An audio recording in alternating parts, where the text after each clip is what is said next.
Warm welcome to this lecture series on organizational behavior. We are in a seventh chapter which is on motivation.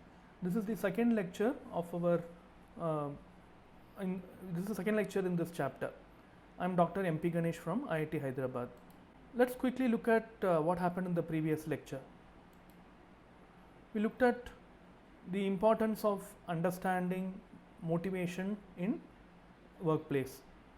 We discussed about why we need to understand motivation as a concept in workplace, when most people think that or assume that money can be a sole motivator. We also discussed about both the sides of the argument, money as the sole motivator vis-a-vis money is one of the important motivators. We also looked at the definition of motivation. Motivation is defined as willingness to exert high levels of effort to reach a goal. So if somebody puts more effort to reach a goal, then it means that person is motivated. We also looked at the idea of motive. So motive is the force or the reason behind that particular behavior which leads to achievement of a certain goal. So we looked at the process of motivation. Any behavior starts with a need. Almost all behaviors start with a need. Need is deprivation of something. So that deprivation push people to seek for that particular goal which will satisfy that need. I was giving that example of thirst and or lack of water in the body, thirst leading to search for water and fulfilling that thirst or quenching the thirst. We also looked at some of the characteristics of needs. So the very fundamental idea here is needs doesn't stop. Even one need is satisfied, we will have other needs, and at any given point we have multiple needs. A need which is very important for that particular point in time drives a behavior more than any other need. We also looked at different kinds of motives. Motives means reasons or what force or what pushes us or pulls us towards that goal. So I was giving this example of why do you need to get good marks in examination. For some people it is it gives a sense of control, which means they have more chance of getting into a placement on the first day. For some people it is their parents want them to get good marks. For some people it is probably they want to be first in their class. So the same behavior can be driven by different kinds of motives. So we looked at three types of motives: primary motives, which are physiological in nature, which are unlearned. So right from the day one we are born, we have those motives which are biological in nature. For example, hunger, thirst and things like that. The second kind of motives are partially they are learned, partially they are inborn. For example, curiosity, the need to know about things which are not known to you. For example, if you tell a child don't open this box, so the child will have the curiosity to open the box. Paternal instincts need to be, or the drive to become a parent. Again, like I said, part of this is biological, and most of or the way it is exhibited, these needs and the behaviors towards satisfying these needs are shaped by social and cultural factors. So it's partially biological and partially social. And secondary motives are psychological or social motives. For example, sense of security, need to be part of a group, need to be need to be an achiever, want to achieve a certain status, things like that. So these are psychological needs. Okay. So when you talk about psychological motives, there are three types of psychological motives. In fact, there is one theory which talks about need theory, which talks about three important motives, psychological motives. Because OB as a course, we are going to talk about primarily on psychology of work behavior. There are biological factors which play an important role in work behavior, but here we are primarily going to talk about psychological factors. So we will try to understand what are the psychological motives which drive people in workplace. So the first motive is power motive. Power motive means the need to control or the need for reducing the uncertainty in one's life. So when we say power, power is nothing but having control. Okay. So having control depends on how much uncertainty is found in one's life. So if there is high uncertainty, you cannot control things around you. Okay, if you cannot predict, if you don't know what will happen, then you cannot control something. Okay, so power motive is driven by reducing the uncertainty in one's life. By doing that, you can control what is happening around you. I'll give an example. Most students want to join institutes which are highly ranked. Okay, for example, if you want to join engineering colleges, most people would aspire to get into IITs. Okay. So why one want to get into IITs or premier institutes like IITs or IIMs, Indian Institute of Management? For many people, for many students, it's about, if you join IIT or IIM, there are more chances that you will be placed in a good job. In other words, there will be less uncertainty in terms of whether you will get a job or not. And also, if you join IIT, you will be considered as one of the students of one of the best colleges, and by that you will have an option to choose between different job options. So compared to, if you get less marks, if you belong to a not a very good education institution, for you, whatever job you get, you have to join. On the other hand, if you are from a very good institute of a very good rank, very reputed institute, you will have multiple options from which you can choose one option. So you will have more choice, you will have less uncertainty, you can decide what you want to do. So this is what is power. So people want to join these kind of institutes, many students. Why? Because they will have more power when they join these kind of institutes. When I say power, lack of uncertainty and more control over their life. For some people, they want to get into good institutes. For some students, they want to get into premier institutes because they want to prove that they are the best of the best. So they want to feel proud about being part of that institute. They want to feel happy about that they have achieved something. So this is achievement motive. So in workplace, people who have achievement motive are considered to be one of the valuable employees. Why? Because these employees, they tend to work for the sake of work. They tend to perform not for external rewards.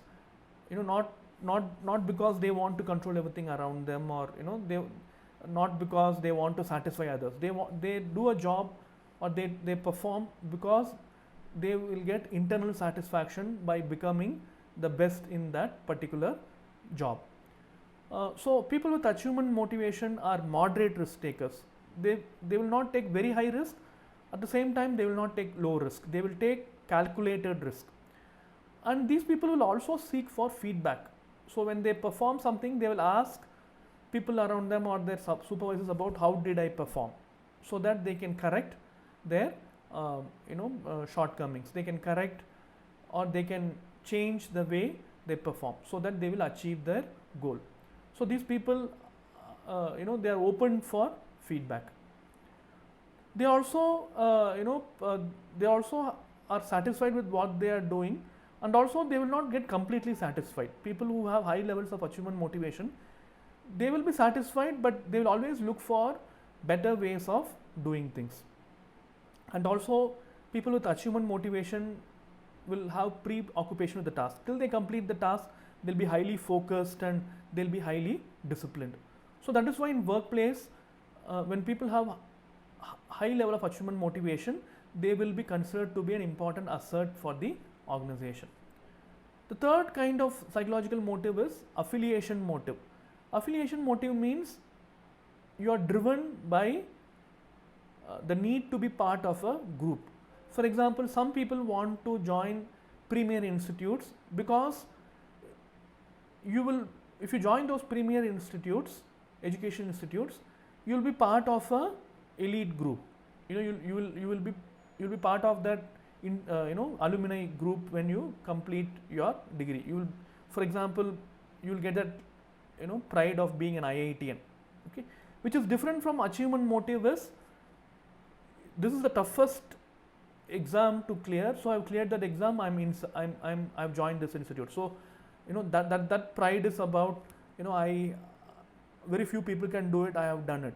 But affiliation motive is I want to get that label of being an IITian or being a person of this institute. Okay, so this is affiliation motivation. Affiliation motivation can also exhibit in the form of I want to be part of that institute because my parents will feel happy that I've cracked this examination and I've gotten a seat in this college. Okay, so same behavior. Some people are driven by power motive, which is by achieving that goal, their uncertainties in life are reduced. For some people, it is about achievement motivation. By achieving that goal, I'm in that particular group where very few people have achieved it. Affiliation motive is I want to achieve this goal because if I achieve this goal, many people will like me, or I will get recognition from others around me. So most people are driven by either one or two of these motives. Sometimes certain behaviors are driven by power motive, certain behaviors are driven by achievement motive, but generally there is a trend, or there is some level of predictability in terms of certain motives driving people's behavior throughout their lifetime. For example, some people, all their behaviors are driven by power motive. Whatever they do it to gain more control. For some people, it is achievement motivation. Whatever they do is to be the first in that league. For some people, it is affiliation motive. Whatever they do it because they want to be liked by others. Like I said, sometimes it can be combination of one or two of these motives. So these are like personality, So many a times you are driven by either one of these motives. Okay. Apart from need for power, affiliation and achievement, negative factors can also lead to or can also drive people's behavior. For example, role conflict. Role conflict means when you have multiple, so these issues are more appropriate in work context. So role conflict is when there is a conflict in terms of doing multiple roles. You are performing a job, and the demands from this jobs vary from different stakeholders who are associated with you. Your boss expects you to do certain things, your subordinate expect you to do certain things, and your peers expect you to do different things. So the same role, different people expect different things from you. So it can be very conflicting. So this is intra-role conflict. Same role, different expectations are there. There are certain conflicts in role conflict which can happen because of you play multiple roles, and each of these roles have conflicting demands. For example, you play a role of parent in your home, also you play a role of a manager in your office. So demands from one role will affect performance in another role. So it can be in inter-role conflict also. So these are broadly classified as role conflict. So how can role conflict drive people in how role conflict can influence workplace behavior? So when you have role conflict, especially intra-role conflict, same role, different expectations are there. It will lead you to prioritize what is important for you, which stakeholder is important for you. It will help you to question, what actually this role entitles, or what actually this role is, or what is expected from this role. Okay, so these kind of conflicts will push you to seek answers. So this is similar to cognitive dissonance. If you remember, we spoke about cognitive dissonance in attitudes chapter. Okay, so when there is confusion, it will push you to seek answers and find out better ways of doing things. So this is about role conflict. There's something called goal conflict. Goal conflict means there are different goals. It's, at different points in time we have different needs. We have different sets of goals to achieve. So when these goals are conflicting, then it is called goal conflict. For example, even within goal conflict, there are three types of goal conflict. In approach conflict, both the goals are positive in nature. You like to achieve both the goals. Okay. For example, very simple example. You are watching a television. Okay, and there are two live matches happening. One IPL 2020 live match, and another is a tennis Wimbledon match, and you like to watch both, and you want to watch it live. Okay, so this kind of choice between two goals is called approach conflict, goal conflict, because both of them you like to do. Okay, or another example can be you are a final year student, and in job placement you get two jobs, two job offers. Both of them are equally attractive. Okay, so which one will you choose? So this is approach conflict. Avoidance conflict means there are two goals which you want to avoid. Okay, both of them you don't like, but you have to choose one. Okay, so things like there is a very important deadline you have to perform, and also there is a demand in your house, some emergency in your house. You need to pay attention to both. Both are equally important, but both of them you don't like to do. Which one will you avoid? So this is avoidance conflict. Approach avoidance conflict is one is negative, one is positive. For example, there is some crisis at home. At the same time, there is a very important event in your life which you are expecting for a very long time.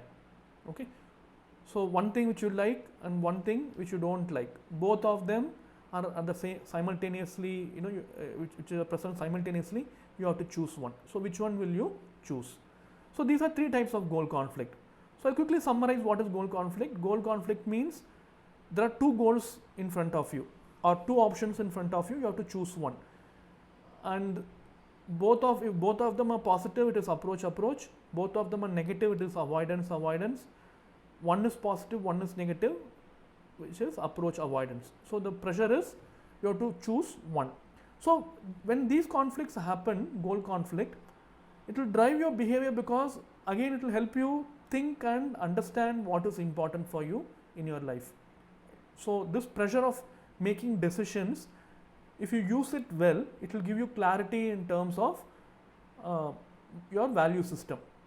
If you remember, I was talking about value system in one of those chapters. Value system means what is important for you in your life. Okay. Another important negative situation which can lead to which can be a powerful motive is frustration. Okay, so frustration is when you are moving towards a certain goal. If you remember, we spoke about frustration in aggression chapter. You are moving towards a certain goal, but there is a barrier. Something stops you from achieving that goal. And when there is a barrier, you get aggressive. Okay, if something stops you from achieving your goal, normal reaction is you get aggressive. But when you use that aggression in a better way, you will find out creative ways of overcoming those barriers. Okay, so when you use your aggression positively, when there is a frustration, you find out new ways of doing things. In fact, many of these creative innovations happen when there is a unexpected barrier or unexpected challenge which happened.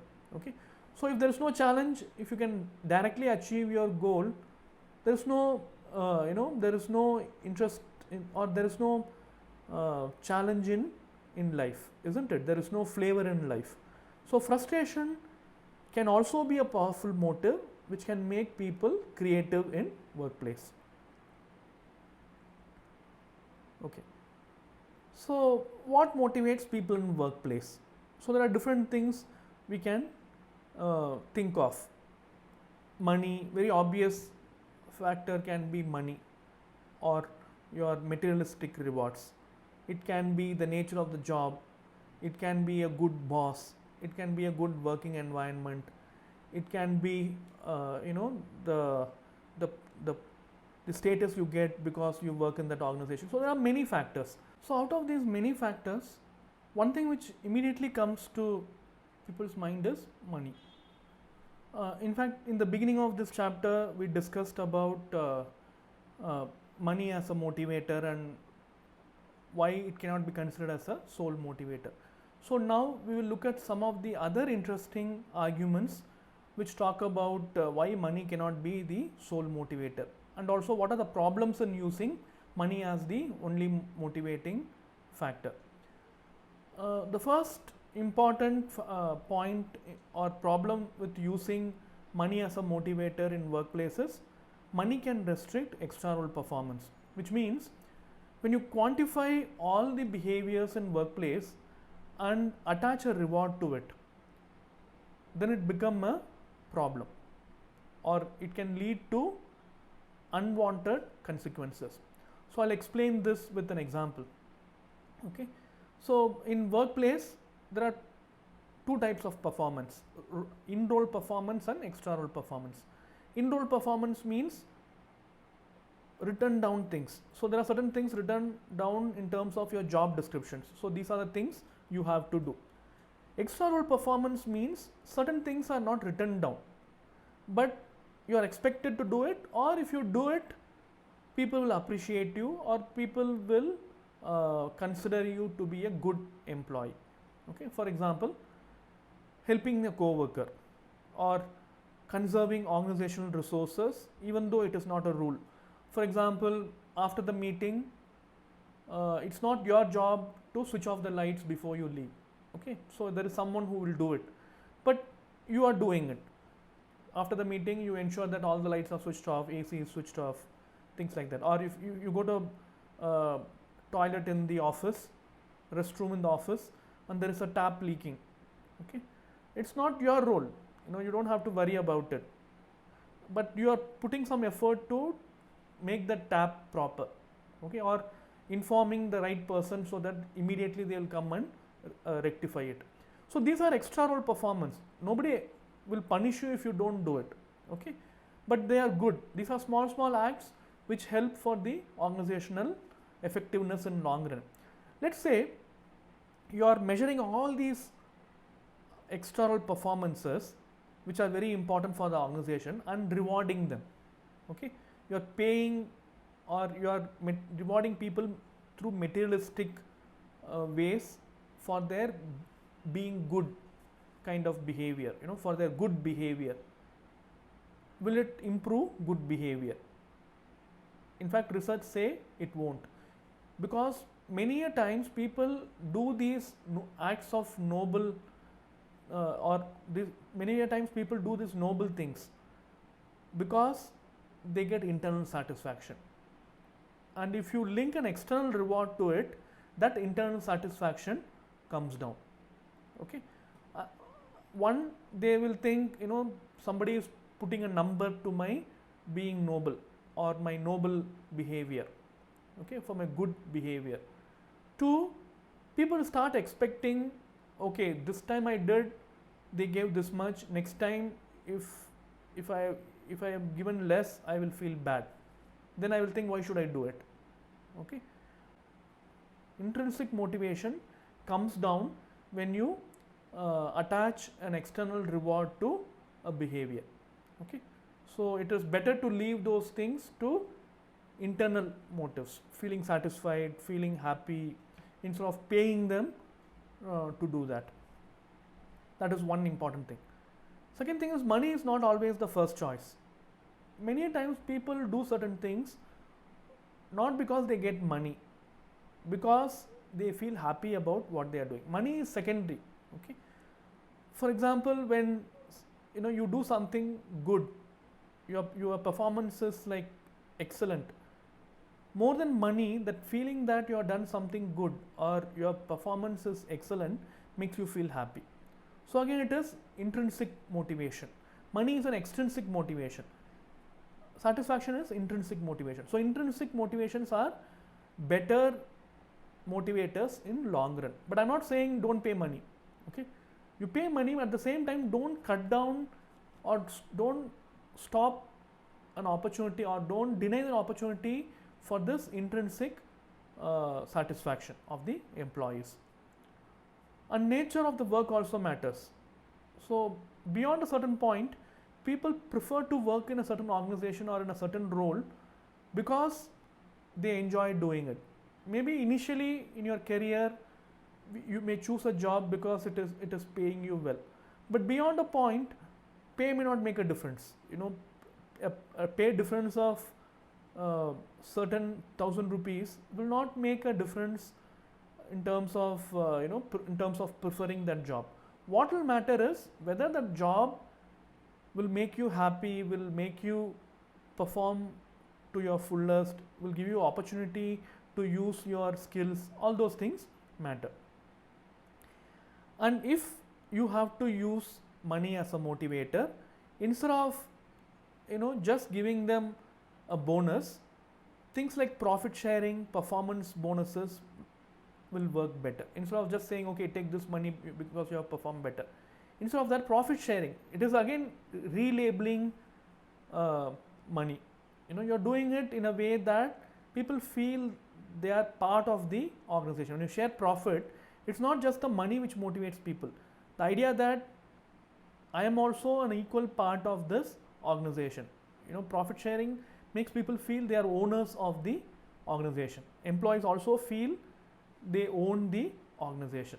Similarly, performance bonus is seen as fairness. I have performed this much, so I am getting this reward. So my organization is fair. Okay.